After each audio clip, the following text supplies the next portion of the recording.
The letter arrived on a windless Tuesday, its paper thick and yellowed, sealed with wax the color of dried blood. Eleanor Vance read it 3 times before she allowed herself to believe it. Greywick Hollow. Her name on the deed. A great-aunt, Wilhelmina Vance, who had lived and died alone in the school's crumbling staff quarters. Eleanor was not impulsive. She was measured, skeptical, a woman of ink and parchment. But something in her stirred, not longing, not curiosity, something older, something bone-deep. The road to Greywick was not on any current maps. The further she drove, the more the GPS flickered, until finally, it went dark. Trees crowded the road like sentries, their branches bare though it was early autumn. Fog rolled in and never quite lifted. The school appeared around a bend like a hallucination. All spires and turrets, Gothic windows like blind eyes. Ivy crept up its flanks like a noose. The iron gates groaned as she pushed them open, and the gravel crunched beneath her boots like brittle bones. The air inside the school was colder than the valley outside, as if it had forgotten the sun. Dust lay like ash on every surface. Her footsteps echoed unnaturally. Once, twice, then a third echo behind her own. She turned. Nothing. She found the staff quarters untouched. A journal on the bedside table, its entries trailing into madness. Mentions of the mourner and children that whisper when the moon is full. Wilhelmina's final entry was illegible, scrawled so fiercely the paper tore.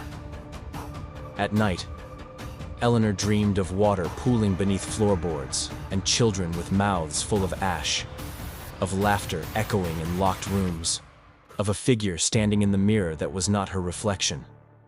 Then came the murmuring, low, constant, behind the walls, words she couldn't quite catch. It followed her from room to room. Her recordings picked up static, and underneath, the faint sound of children weeping. Eleanor discovered a hidden stairwell behind a false bookshelf. Down it led, far beneath the foundations, to a sub-basement lined with red-stained tiles. There were desks, chains, children's drawings etched into the stone with fingernails.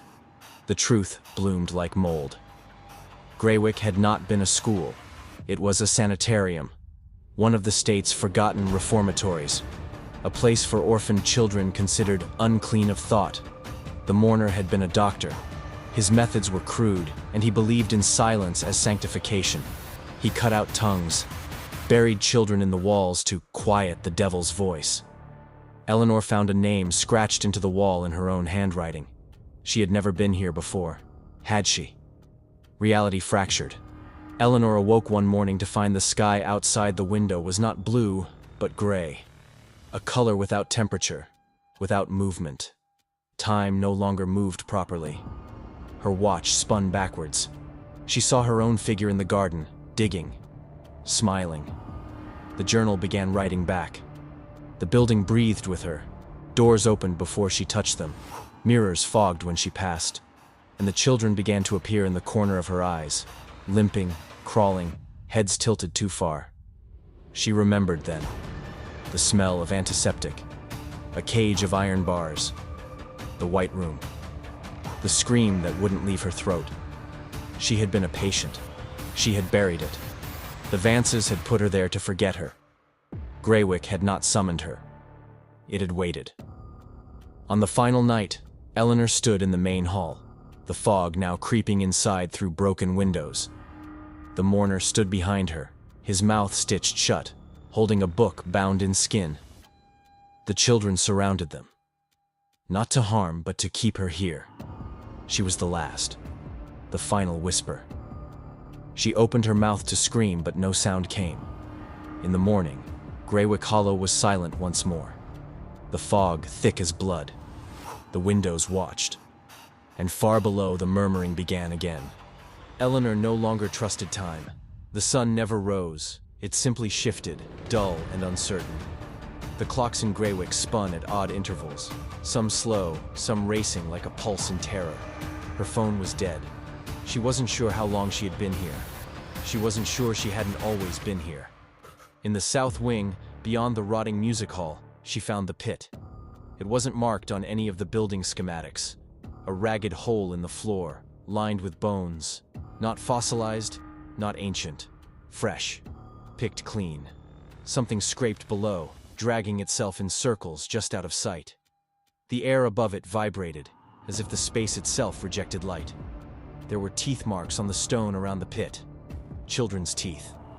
And as Eleanor leaned over the edge, not daring to breathe, a voice whispered from deep inside. "Come back." Driven by a compulsion she couldn't name, Eleanor returned to Wilhelmina's journal. She found new pages that hadn't been there before. Her own thoughts written in a voice she didn't recognize. The ink smelled of rust and decay. The script became less human as it went on, looping, spiraling, collapsing into sigils. She wrote through the night. When she awoke, the quill was embedded in her hand. Blood had soaked through the last page, forming an intricate symbol that pulsed faintly. She tried to rip the journal apart, but the pages would not tear. The book screamed. There were now footsteps in the attic, heavy and deliberate. She hadn't gone to the attic yet. The stair to the attic groaned as if resisting her weight. Cold radiated down from above. At the top, a door, painted black. No handle. It opened before she touched it. Inside, hundreds of dolls sat facing the walls. None had faces, just blank porcelain or scorched fabric. In the center, nailed to a child-sized chair, was the mourner's mask, stitched from flesh and sewn over bone. The eyes behind the holes were moving. On the walls were hundreds of photographs, all of her, at different ages, in places she didn't remember being. One was of her as a child, standing at Greywick's gates, smiling. She began to scream, but only dust came out. The mourner appeared only at night now, in reflections and the corners of rooms that shouldn't exist. He moved without sound, without air displacement. His presence brought nausea, vertigo, and the scent of scorched milk. She saw her own skin flake in mirrors, revealing eyes beneath. The children began to sing. They sang in rooms with no floor, walking on air as though it were ice. Their mouths didn't move, but the sound was unmistakable. A lullaby she had forgotten but now remembered too well. Little bones in beds of coal, never speak, and never grow. Eleanor stopped sleeping. The mourner's book appeared on her bed one morning, wrapped in sinew. She dared open it. Every page showed her death in a different way. Eleanor tried to leave. She made it to the gates, but the valley outside had changed. There was no road, only forest, thick and endless, trees so tall they vanished into blackness. She ran for hours, returned to the gate again. The same.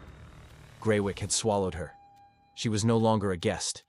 She was its final truth. In the chapel, she found the mourner's name carved into the altar, and below it, Vance, her family, her blood. Wilhelmina had been the mourner's daughter. She had tried to contain the evil, but it required a blood heir to seal the cycle. Eleanor was the final offering, and now she heard them calling, in her own voice.